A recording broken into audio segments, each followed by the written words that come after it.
Je vais te faire découvrir Oui. Inoctag. Et l'idée aujourd'hui, c'est de découvrir Kaizen, c'est son documentaire. Sur l'ascension d'Everest, oui, d'accord. Voilà. Et que tu nous donnes un peu ton avis. Et malgré ça, il y a plus d'un siècle, des expéditions se sont lancées pour atteindre le sommet de l'Everest. Est-ce qu'on appelle ça l'Everest ou est-ce qu'on appelle ça le Chomolongo. Chomolungma? Alors, Chomolungma. Chomolonga. Attends, le Chomolungma. Chomolungma, je pense que c'est ça. Chomolonga.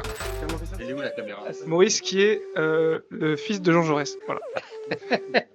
Rapproche-toi de mon micro, on va se mettre là 2 minutes. Faisons ça. Oula, c'est Oula, un changement d'ambiance. On va parler d'un sujet qui a fait polémique aussi, le documentaire d'Inoctag Kaizen. Mais avant ça, je voulais un peu qu'on explique le principe de Momo Decrypt. Racontez-nous. Alors, Momo Decrypt est né d'une idée qui avait pour objectif de me mettre en lien avec Maurice Ulrich, qui est éditorialiste à l'Humanité, également philosophe de haute voltige, si De haute je peux me volée. permettre. De haute voltige, si tu veux. Ouais, si on veut.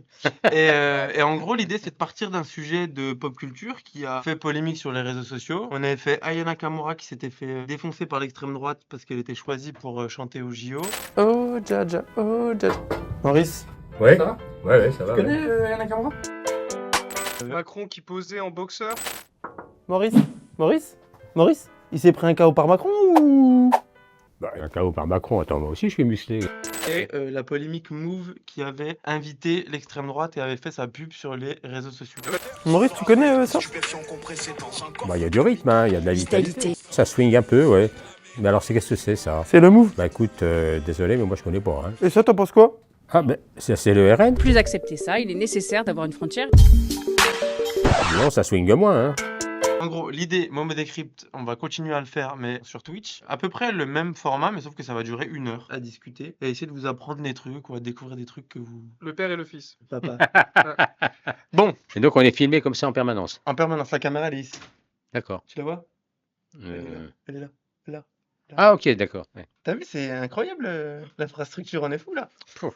Bon, aujourd'hui, je vais te faire découvrir Oui. Inoctag. On en a parlé un petit peu. D'accord, Tu m'as dit oui, oui. que tu avais lu certains trucs, les papiers du monde, etc. Oui. Et l'idée aujourd'hui, c'est de découvrir Kaizen et que c'est son documentaire. Il a gravi l'Everest. Oui, sur l'ascension d'Everest, oui, d'accord. Voilà.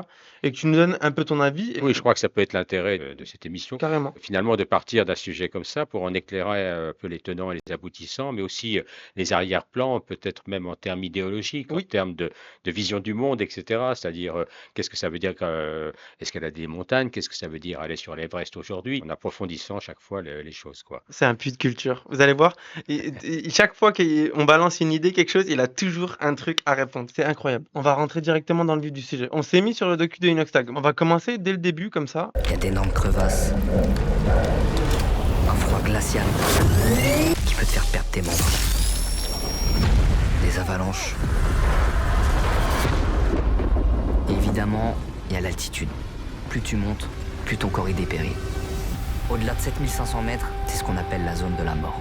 Et si ton organisme y réagit mal, tu risques un œdème pulmonaire. Ça fait peur. Déjà là, ça fait peur. Oui, ben c'est effectivement un risque considérable. Une zone de la mort, oui, ben sans doute, je On crois n'a que pas envie d'y aller. ça dépend justement. Je crois que dans tous les sports extrêmes, les expériences extrêmes, il y a quand même, je dirais, non pas l'envie de mourir, mais l'idée d'un flirt avec la mort, c'est-à-dire Ouais. de se sentir d'autant plus vivant qu'on éprouve qu'on pourrait presque mourir à chaque instant. Alors ça peut être une expérience extrêmement négative parce que finalement on peut s'accoutumer à la mort un peu trop facilement. Quand on voit par exemple les morts qu'il y a sur l'Everest et que parfois les alpinistes passent à côté de cadavres qui Mhm. sont là depuis des années peut-être, on se dit qu'il y a peut-être dans cette quête d'aller jusqu'au bout de soi-même, dans l'humain, d'aller jusqu'au bout de ses limites humaines. Ouais. Est-ce que à certains moments, ça ne s'accompagne pas d'une forme de déshumanisation, c'est-à-dire d'indifférence à la mort, Ouais, qui peut, cette course à l'adrénaline, elle voilà, peut parfois te faire oublier tes instincts. qui peut faire oublier effectivement que celui qui meurt à côté de toi est ton frère, enfin ton Ouais. frère ou ton proche Oui, ou ton ou semblable, quelqu'un enfin quelqu'un que tu as vu. et voilà, que quelqu'un que tu tu as pourrais senti. connaître, qui pourrait être ton ami. Mais ça, c'est vrai un peu dans l'alpinisme depuis pas mal de temps. On peut se souvenir, par exemple, pour ceux qui ont connu les années 70-80, Et est-ce que vous avez connu les années 70-80 dans le chat, s'il vous plaît? de ce, Moi, non. de ce drame sur les Grandes Jorasses avec René de Maison, qui était un très grand alpiniste de l'époque, et son compagnon de cordée, qui n'ont pas pu être secourus à temps. René de Maison a survécu et son compagnon est mort. Un œdème cérébral, où tu peux même perdre la vue. Dans la zone de la mort, c'est toi et toi-même. Il n'y a ni secours, ni hélicoptère, et c'est quasiment impossible de redescendre les corps. Et malgré ça, il y a plus d'1 siècle, des expéditions se sont lancées pour atteindre le sommet de l'Everest. L'Everest. Alors, la grande question. Est-ce qu'on appelle ça l'Everest ou est-ce qu'on appelle ça le Chomolongo. Chomolungma? Alors, Chomolungma. Chomolonga. Attends, le Chomolungma. Le Chomolungma, je pense que c'est ça. Chomolungma. Qui signifie Alors, déesse mère du monde. Voilà, déesse, mère du monde. Il y a aussi les mots en Sagamanta en tibétain, je crois, et Shengmufen en chinois, Ok. et qui veut dire à peu près la même chose. Et donc, l'Everest, justement, peut-être que ce nom est extraordinaire, puisque les gens qui l'ont nommé comme ça, les gens qui le connaissaient parce qu'ils en étaient Natif. proches, ils le voyaient comme une montagne sacrée, et à juste titre, le plus haut sommet du monde. Alors, ils ne savaient peut-être pas à l'époque que c'était le plus haut sommet du monde, comme cette formidable masse de pierre et de glace qui à la fois fascine, peut faire peur parce qu'on se demande qu'est-ce qu'il y a là-haut. Peut-être qu'il y a des démons, c'est peut-être un point de passage pour l'univers, pour les dieux. Les Grecs avaient bien installé leur dieu au sommet de l'Olympe, qui Ouais, était c'est beaucoup vrai. moins haute que l'Everest. Donc, qu'est-ce qu'il y a là-haut? Qu'est-ce que c'est? Et je crois que ça fait partie, au fond, de la volonté humaine d'élargir le champ de sa conscience que de s'aventurer dans des lieux qui lui sont a priori étrangers. Après tout, c'est notre terre. Et l'exploration, l'aventure, que ce soit explorer le fond des mers, les forêts vierges, comme ça s'est passé, etc., ça fait partie je dirais, de notre humanité. Seulement, à quelles conditions? Je voulais surtout parler de l'Everest parce que le nom, du coup, Oui. c'est pas le même que celui Alors- donné par les Sherpas. Et c'est une sorte d'appropriation Alors, culturelle, une sorte alors- de logique néocoloniale qui était de donner le nom d'un géographe Alors absolument. au En sommet. fait, l'Everest s'appelle Everest du nom de Sir George Everest, qui était un cartographe et un géographe du 19e siècle et qui a effectivement cartographié la région. Donc en 1865, on donne son nom à l'Everest, enfin à cette montagne, Ouais. sans se soucier d'ailleurs du nom que lui donnent les gens qui sont naturellement ici. Il ne faut pas oublier qu'on est à cette époque dans une période clé de la colonisation britannique en Inde. La maîtrise de la colonisation a été assurée jusque dans les années 1857 par la Compagnie des Indes, qui n'était pas une gentille compagnie maritime, ferroviaire Imagine et bien. commerciale. La Compagnie des Indes était une force armée qui s'est emparée des Indes. Il y a eu une révolte importante en 1857, la révolte des Sipahis. Alors là, si je l'arrête pas, ça peut durer des heures et des heures. La révolte des Sipahis a fait que la Compagnie des Indes, finalement, a lâché le monopole de l'intervention sur les Indes, mais du coup, c'est la couronne britannique elle-même Qui a qui récupéré. a pris le contrôle. Voilà. Donc, on est dans un pays colonisé. Ok. Hein. Et donc, en nommant l'Everest du nom de Sir George Everest, bon, c'est une bonne intention peut-être de la part des gens qui le font, mais c'est aussi le reflet d'une présence coloniale. J'avais vu un truc qui était extrêmement intéressant. C'était pourquoi et comment Everest. Et il y avait une phrase qui avait été écrite. C'était dans un mémoire Andrew Scott. Andrew Scott, c'est le successeur de Sir George Everest. Ouais, Et c'est ouais. lui qui a choisi. Oui. Il a dit, dans le même temps, j'ai le privilège et le devoir d'attribuer un nom par lequel la montagne peut être connue des citoyens et des géographes et de devenir un mot familier parmi les nations civilisées. Eh oui, bien sûr, c'est la vision coloniale pure, Ouais. etc. C'est-à-dire que, alors ça va sans doute nous emmener sur d'autres chemins, mais pas particulièrement sur le rôle et la place des Sherpas, mais c'est comme exactement, on voit ces images par exemple, dans les conquêtes africaines, etc., du blanc avec son casque, son costume un peu immaculé, et puis derrière des fils de porteurs en pagne, etc., avec des trucs sur la tête un peu partout. Donc on est un peu dans cette imagerie-là. Là, on va voir un petit passage où il fait un peu une critique sur les riches, etc. Et on voit un passage avec un Sherpa qui explique pourquoi, lui, il choisit de monter l'Everest. Il faut découvrir, il faut vouloir apprendre. On va J'ai presque pas envie de pleurer rester là. dans ma bulle, dans mon cocon. Et je pense que pour trouver ce que t'aimes, ta passion, tu dois te lever, et même te lever, éteindre ta télé, aller dehors, et je sais pas, tester plein de choses. Il y a des choses, ça coûte rien de tester, tu vois.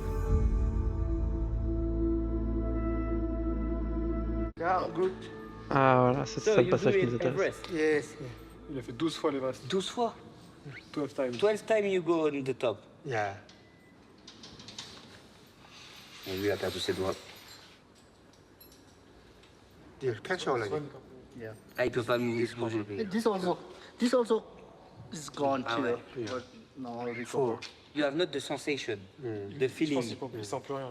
Quand t'as moins d'oxygène, le sang il va pas dans les extrémités, il va d'abord dans les points vitaux. Et du coup, ça fait que tu redescends. C'est intéressant d'avoir aussi la vision de ces Sherpas qui sont souvent invisibilisés. Yeah. You try. You will try to spring. Il va encore essayer. Il va encore y retourner. Il retourne le printemps rose. En fait, avec l'Everest, il fait vivre toute sa famille et ses enfants. C'est ça qui est aussi important à souligner, c'est que, bon, là, en vrai, dans le documentaire d'Inoxtag, ce que je trouve, en tout cas, pour ma part, pertinent, c'est qu'il les invisibilise. Il les désinvisibilise. Il les désinvisibilise, les Sherpas. Et c'est extrêmement important parce que c'est des gens qui sont, souvent, ils n'ont pas de nom, ils n'ont pas de visage. C'est exact, mais bon, il faut reconnaître quand même que le statut des Sherpas s'est un peu amélioré depuis les années 50 du siècle dernier. Hein. Ils sont un peu mieux reconnus, etc. Mais on ne peut pas oublier qu'il y a une différence fondamentale entre les Sherpas et leurs clients, qui en réalité ne sont pas leurs clients directement, mais sont les clients d'agences d'expédition Ouais. qui rémunèrent à leur tour les Sherpas. Et ces agences-là, comme elles ont affaire à des gens qui ont de l'argent, parce que ça coûte très cher, elles essaient de se rémunérer au maximum. Elles ne sont pas là non plus pour faire de l'humanisme et Ouais, donc elles se font de de l'argent l'humanitaire. sur le dos des Elles se Sherpas. font de l'argent. Elles se font aussi de l'argent sur le dos des clients, puisque-là ont les moyens de payer, Mhm. et elles se font de l'argent évidemment sur le dos des Sherpas. Et il faut se rendre compte que quand un riche client je critique pas les gens qui ont envie d'aller au sommet de l'Everest. Hein. Moi, si. C'est pas le problème. Moi, si. On va peut-être les critiquer d'une autre manière après, mais disons que l'envie d'aller au toit du monde, on peut le comprendre. Mais le fait est qu'entre un riche client qui va payer très cher pour ça, qui va être assisté tout au long de son ascension par une logistique énorme, considérable, avec 10, 20, 30 Sherpas qui vont acheminer le matériel vers le camp 1, vers le camp 2, vers le camp 3, etc., que c'est pour ces gens-là, c'est pas du tout la même chose que pour quelqu'un dont c'est le travail. C'est vrai. 12 fois, un autre dans le document qui parle de 19 fois, mais ces gens-là, ils travaillent pour nourrir leur famille, et il le dit Inoxtag. Il faut savoir qu'au Népal, où ça se passe, 44% des gens vivent en dessous du seuil de pauvreté. Mhm. Donc effectivement, pour eux, c'est vital. Là, on parle de 40%, et du coup, c'est vital, mais un tiers des morts sur l'Everest, c'est des Sherpas. Absolument, absolument. C'est monstrueux. Ouais, ouais. Si mes souvenirs sont exacts, un peu plus de 100 morts, peut-être 110 ou 120 morts depuis les années 50, Sherpas sur l'Everest. Bon, Monstrueux. et à ça s'ajoutent évidemment les morts des alpinistes eux-mêmes. Et là, on va peut-être venir à d'autres dimensions, c'est-à-dire comment cette fréquentation de l'Everest, qui ne cesse d'augmenter d'ailleurs, conduit à on va dire, de véritables aberrations. Moi, dans le documentaire, il y a des images qui m'ont absolument bouleversé, c'est les images des embouteillages Oui, absolument. pour grimper de camp en camp, parce que le principe de l'Everest, je sais pas si vous avez vu la vidéo, mais on fait le camp 1, c'est pareil, on monte petit à petit, au camp 2, on dort, là on habitue son système à l'altitude, etc., bien respirer, et ensuite on termine camp 3, camp 4. Et là, en gros, entre les camps, le problème de l'Everest, c'est qu'on peut grimper 2 ou 3 jours par an, quand la météo est extrêmement favorable, et généralement c'est au printemps. Et du coup, il y a un embouteillage, mais monstre. Il y a des images sur les réseaux qu'on voit qui sont bouleversantes, mais là, lui, il y a fait face pour de vrai. On va regarder ça. C'est hallucinant. Je pensais pas que c'était autant. Déjà, on a une file C'est monstrueux. Une file d'attente C'est monstrueux. qui est assez impressionnante déjà.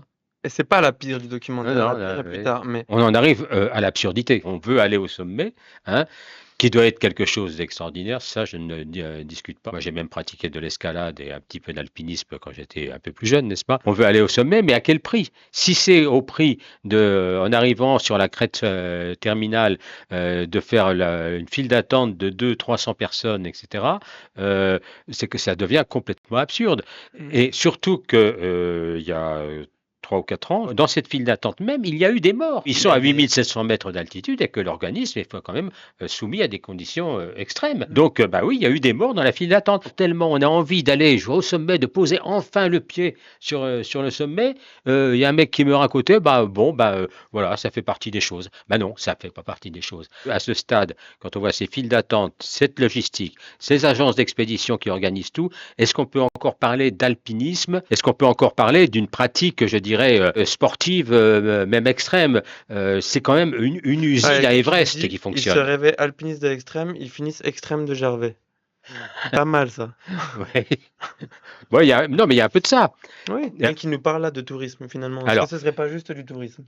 bah, c'est une forme de surtourisme. Et Euh, là, moi, il y a un truc qui me parle quand on parle de tourisme, parce que ce que ça implique, du coup, quand il y a autant de monde, c'est qu'il y a énormément de pollution.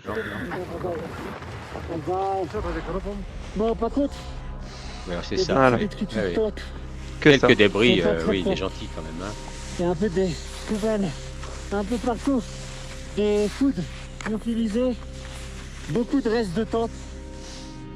La pollution, la réalité, c'est que c'est un endroit qui est tellement extrême et la météo elle change tellement vite en haute altitude et du coup ils pourront pas remonter, les tentes elles vont rester là, elles vont se faire arracher par le vent. Bon, là, l'argumentaire de la météo, elle est extrême, etc., ça coûte rien de foutre dans un sac quand même, si je peux me permettre. C'est un peu plus compliqué parce que les conditions sont telles quand même qu'on ne peut pas se permettre trop de fantaisie et de redescendre avec trop de kilos, etc. Non, pas Parce trop de que kilos, mais il faut redescendre vite, etc. Donc, les raisons objectives, elles existent. Mais ça ne justifie pas justement le fait que cette surfréquentation conduise à ça. Attends, on termine la séquence. Ouais, vas-y. C'est ça qui va créer de la pollution, mais c'est pas volontaire en réalité. C'est Après, juste que il y a c'est très compliqué. toujours des mecs qui balancent leur yacht par terre. Il y a toujours des mecs, et petit à petit ça va venir parce qu'il y a une pression pour que la montagne elle soit propre. Malheureusement, il y a une équipe qui vient de partir un peu. Ah, cette séquence, elle est Il y horrible. avait leur tente ici, regardez tout ce qu'ils ont laissé. Ça, Ils c'est ont pas dingue. ramassé les poubelles. Là, c'est... Ils les ont pas Ah bah, descendues. c'est une poubelle, c'est une Ils sont poubelle, restés c'est dans une la vraie montagne. poubelle. C'est chaud quand même. C'est de l'éducation. Hein. Finalement, ça me rappelle un peu le truc d'Elon Musk d'envoyer des touristes Oui. dans l'espace, des touristes spatiaux. Et on retrouve au fond le même problème. C'est-à-dire, on envoie des touristes hyper riches dans l'espace, ils vont sortir 5 minutes dans le vide, ils vont regarder la Terre, ça va pas leur changer leur point de vue d'ailleurs sur ce qu'ils y font.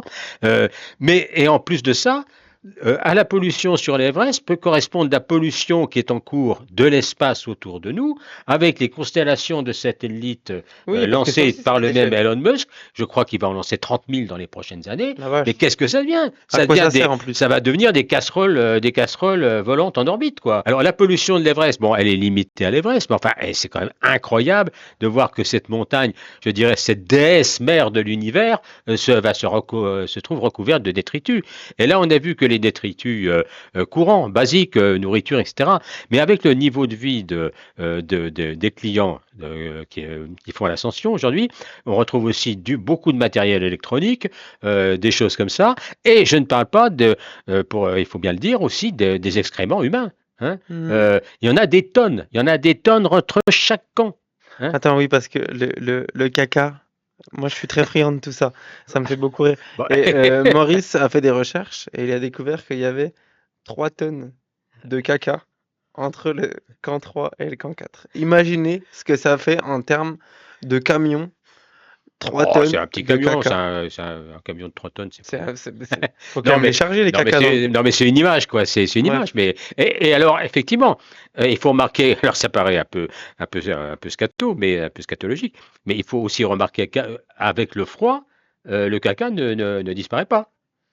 Donc, Est-ce qu'on passerait pas à autre chose que du caca? disons donc qu'il y a des tonnes, disons le mot, de merde sur le chemin de l'Everest.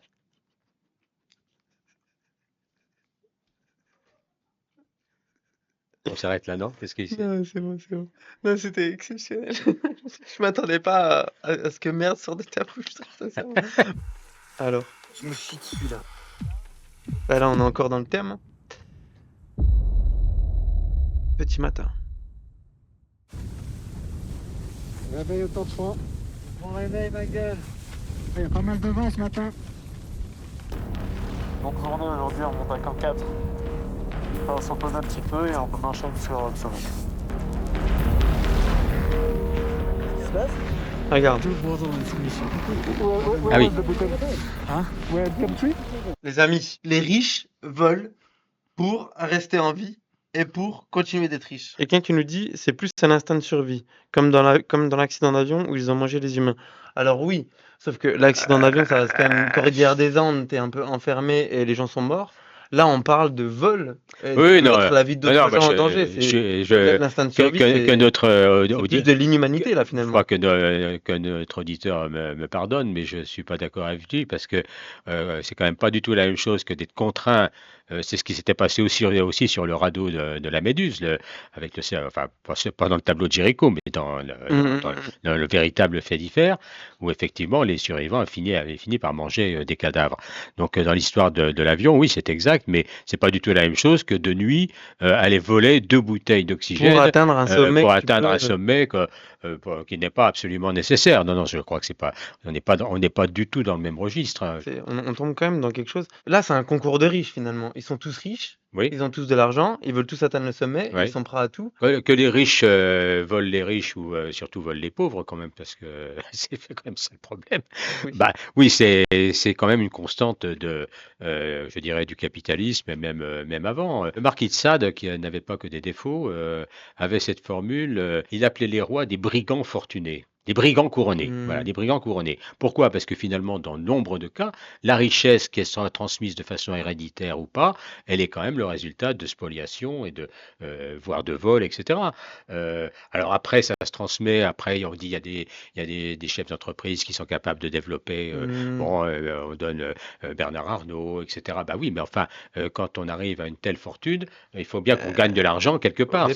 C'est pas seulement en faisant des heures supplémentaires qu'on accumule une fortune de 200 milliards. Surtout Donc ces 200 milliards, ils viennent non pas du travail des concernés et de leur famille, ils viennent du travail des autres. Bon, alors on retombe là évidemment sur des classiques pour l'humanité. Pour l'humanité. Là, c'est vraiment notre cœur de cible. D'ailleurs, si vous voulez lire des articles, on peut le dire. Des articles qui traitent de ces questions-là, je vous invite à vous abonner à l'Humanité. Lisez une presse indépendante. Abonnez-vous à nos réseaux pour nous retrouver. Vous pourrez lire Maurice.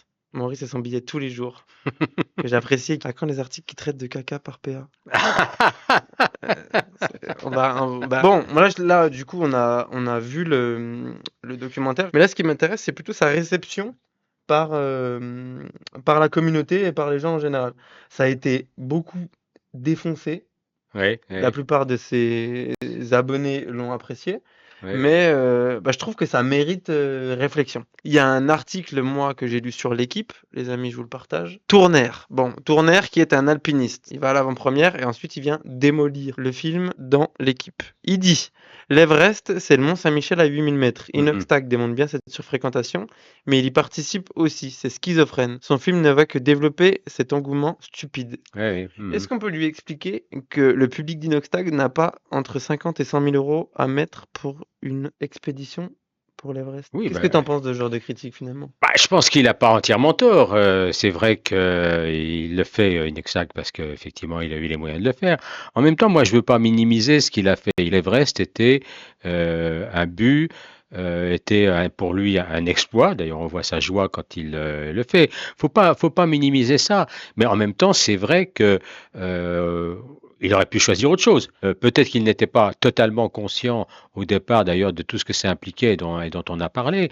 Mais ce qu'il dit à la fin, l'idée de se dépasser un peu, de faire un exploit, ça se comprend aussi. Je suis un adulte entouré d'ados et je suis ravi de constater que ce reportage fait grandement débat. Pas juste des pour et contre, du débat. Ça, au moins, ça mérite de lever des lièvres comme les concepts de mérite, d'exploit personnel. C'est vrai que c'est intéressant. Alors justement, l'exploit personnel. Un exploit, je dirais que, pour faire un peu le pédant, c'est un peu la rencontre entre Marx et Hegel. Marx, c'est l'idée que ce sont les forces matérielles qui amènent à un certain degré de développement et à certains actes. Et chez Hegel, c'est que ce sont pour partie les grands hommes qui font l'histoire. Un petit peu, je schématise. Mais ça veut dire quoi? Par exemple, quand Blériot traverse la Manche à bord de son avion, à la fois, il y a l'évolution de la technique d'aviation. D'accord, ça c'est le côté Marx. Et il y a Blériot qui pilote et qui traverse la Manche. Il y a quand même ce truc. Voilà. Est-ce que l'exploit il est de l'homme? Voilà. Ou c'est les deux. Voilà. C'est une dialectique entre l'évolution technique matérielle et, je dirais, l'intelligence et l'audace humaine. Donc ça, c'est un exploit. Mais en même temps, l'exploit, c'est aussi ce qui peut servir à des fins de représentation, à des volontés politiques. Et puisqu'on parle là d'alpinisme, Staline comme Hitler ont utilisé l'alpinisme comme un moyen de survalorisation de ce qu'il faisait. Surtout pour Hitler, qui avait suivi de très près l'ascension de l'Eiger par 4 alpinistes, 2 Allemands, 2 Autrichiens en 1938. Ok. Il avait suivi heure par heure pratiquement. Comme quoi l'alpinisme peut aussi servir comme outil de propagande. Bon, c'est pas Absolument, forcément ce que fait Inox, absolument. mais Et pour le mot l'Allemagne, décrypte, ça permet aussi Voilà. d'illustrer ça. et pour l'Allemagne nazie, l'idée de l'alpiniste grand, blond, costaud, etc., qui vint les sommets. N'oublions pas que la grande cinéaste du nazisme, Leni Riefenstahl, avait commencé avec des films de montagne. Hein. Ok. Donc c'était un peu l'idée, voilà, c'est la réussite en alpinisme, c'est la concrétisation de la puissance aryenne. Voilà, on domine la montagne, Ouais, et quand on domine la montagne, on domine le monde, exactement. Bon, C'est pas trop si voilà. on finit nos phrases, ça. Ah là là, Et donc, et l'exploit, c'est aussi un instrument dans les autres sports. Par exemple, les Jeux Olympiques de Berlin de 1936, Hitler était réticent au départ, c'est Goebbels qui l'a convaincu en disant ça va normaliser. Ça nous rappelle peut-être quelque chose aujourd'hui. Ça va normaliser l'image de l'Allemagne nazie aux yeux du monde. Et de fait, ce qu'ils espèrent, c'est que les athlètes allemands, ariens, vont remporter beaucoup de médailles et montrer ainsi leur force, leur puissance, etc. Manque de chance, ça c'est c'est pas l'anecdote, c'est un fait historique. C'est Jesse Owens qui remporte 3 médailles, etc. Et qui, comme chacun le sait, est noir. Donc ça fait pas vraiment les affaires de Hitler. Mais donc l'exploit sportif, qui d'ailleurs va être filmé et magnifié par Leni Riefenstahl, va devenir, je dirais, une marque de suprématie, de domination. Il y a 2 trucs que je trouve hyper intéressants. Ne pas confondre aussi ce que met Inoxtag derrière son ascension et comment les médias et les mises en avant d'extraits mettent en avant une partie seulement de son discours à des fins politiques. Parce que moi, je t'ai montré quand même le documentaire tout à l'heure. Ouais. T'avais pas forcément cette image-là quand tu lis les papiers, j'imagine. Non. C'était assez. On a beaucoup démonté ce qu'il a fait, essayé de critiquer sa démarche, alors que finalement, bon, on n'est pas totalement d'accord avec lui, mais il y a quand même ce truc de. Il essaye d'englober tout le monde, tout à fait, échappe oui. pas, etc. Après, c'est tout le temps la même chose. Ouais. On montre uniquement ce qu'on veut montrer. Bien sûr. Oui, mais d'ailleurs, c'est ça l'ambiguïté aussi de ce genre de documentaire, etc. Là, il a une petite équipe, il y a des choses qui sont, on voit bien qu'ils sont sincères, comme son rapport au Sherpa quand il parle justement de leur travail, etc. Mais il ne faut jamais oublier qu'un documentaire, d'une manière générale, c'est aussi une mise en scène. Hein. C'est une mise en scène, et en se demandant toujours, mais qui filme et quel est le point de vue de celui ou de celle ou de l'équipe qui filme. Oui, parce que c'est un choix éditorial. Voilà. C'est un choix éditorial et c'est un choix qui peut être mensonger. Moi, je me souviens de l'émission Ushuaïa avec Nicolas Hulot. Ah, très intéressant. Il y a pas mal d'années déjà. Hein. Je me souviens d'une image où on voit Nicolas Hulot, on le voit de face. Il avance vers nous, de face, une machette à la main pour se frayer un chemin dans la jungle, en coupant les lianes, etc. Bon, clac, Nicolas Hulot avance. Bon.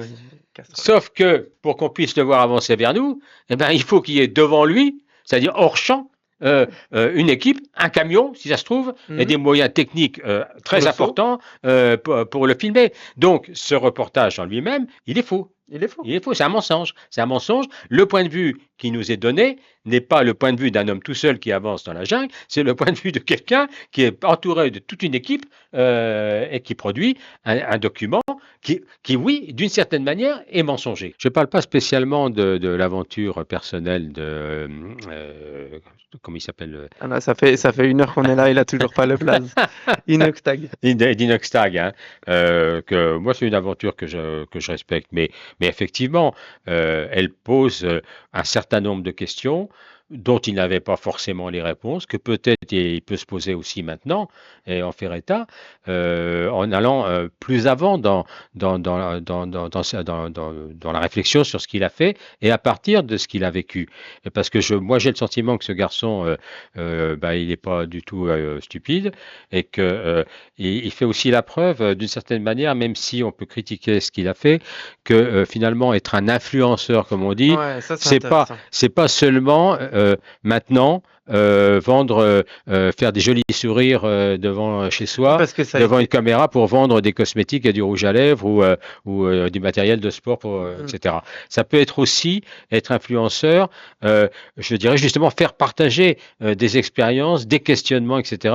Et entre nous, c'est un peu ce qu'on essaye de faire Ouais, ici, c'est ce non? qu'on essaie de faire. Parce qu'en vrai, même la terminologie de l'influenceur, c'était le personnage de télé-réalité qui se retrouvait ensuite sur les réseaux Oui, à c'est vendre ça, oui, oui, c'est un truc pour blanchir les oui, dents, oui, etc. les Mais Kardashians et compagnie, ce oui. qu'il y a aussi d'intéressant, c'est que il y en a qui essayent de produire des choses Voilà, oui, oui. pertinentes. J'ai un parent qui m'envoie un mail, qui a fait un TikTok même. Il a dit, voilà, je vais vous expliquer l'anecdote de fin de documentaire. Fini le documentaire, son fils il dit, papa, est-ce que demain on peut aller faire une randonnée de 3 heures? Ah, ça c'est Méchant. fun. Il va faire une Quelle randonnée folie. avec son père. Son père n'avait jamais passé de moment avec son fils. Ils font 3 heures. Et son fils, il dit, Inoxtag, il aurait pas fait 3 heures, il en fait plus. Au final, Oh, le daron. et Oh, le, non. le daron, il choque. Et à la fin, il dit, au final, j'ai fait 12 heures de randonnée avec mon Oh la fils. vache. Waouh. On était cuits. Et à la fin, on s'est regardé et on a vécu un moment de vie que... Parce que ça, c'est aussi intéressant. Enfin, il a aussi influencé des jeunes qui ont choisi après de, pas forcément d'aller à l'Everest comme Monsieur Tournaire le pensait, mais juste aller dehors, marcher avec leurs parents, Ah oui, mais moi, découvrir un peu. je pense que ça, c'est très positif. Et je pense que c'est intéressant aussi. Pas de regarder ça uniquement avec le prisme c'est chiant, il va faire l'Everest, il est riche, machin. Ça peut aussi servir à des gamins qui ont rien du tout. Un élément que je souhaitais aussi aborder, c'est. Je sais pas si c'est l'explication de pourquoi ça a été démonté, mais Inoxtag s'appelle Inès Benazouz. Lena Situation s'appelle Lena Mafouf. Souvent, les personnes qui sont racisées et qui sont influenceurs, ou en tout cas qui sont sur YouTube, on les appelle mais- par leur nom, ah ouais. prénom. Voilà. Et je pense que ça, c'est extrêmement péjoratif. Squeezie, j'ai rarement entendu des gens dire Lucas Auchard. C'est juste Squeezie. Squeezie a fait, Squeezie nanana, Squeezie machin. Parce qu'il y a un prisme raciste à disqualifier ce genre de profil. Moi, je suis totalement d'accord. En vrai, il y a ce truc de, dès que la personne est racisée, on va l'appeler par son nom prénom et décrédibiliser son contenu ou en tout cas Voilà. ce qu'elle fait. Voilà. Et ça me rappelle une vidéo, en fait, quand j'ai commencé à retravailler sur... quand on m'a dit qu'on allait faire cette review, ça m'a fait penser à cette vidéo. Je sais pas si vous l'avez vue, ça date de 1 mois. Et c'était quelqu'un, un jeune homme, qui s'est pris en vidéo à la montagne. Et bon, la vidéo, elle est simple, toute courte. Juste là, à côté d'une rivière.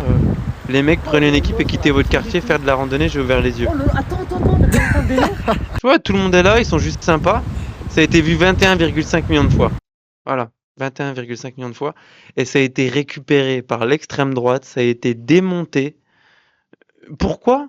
Parce que des jeunes qui viennent de quartier, enfin en tout cas ils se revendiquent de venir d'un quartier, ont fait de la randonnée. C'est Incroyable. nimp. Et on est à peu près sur la même chose. Oui, oui, bien sûr, oui. À un Oui. degré différent parce que bon, c'est une personnalité publique, Inoxtag, et qu'on va pas l'attaquer de ce principe-là. Mais ça part de ce postulat, de ce biais raciste-là. Oui, oui, bien sûr, oui, oui. Non, Oui, en moi, fait, ils n'ont pas, au fond, ils n'ont pas à aller goûter au plaisir d'une rivière, etc., parce qu'ils sont des quartiers, quoi. Oui, C'est c'est un ça. peu- oui. C'est un peu Oui, oui. le sens qu'ils veulent donner à tout ça. Oui, c'est ouf d'attaquer des jeunes qui font exactement ce que l'extrême droite dit qu'ils Ah, ça- refusent de faire. Ça, Tu c'est le vois? bien dit, c'est bien vu, C'est une ça. bonne manière de C'est bien- terminer c'est bien vu. ce live. Ça, c'est parce bien que vu, c'est.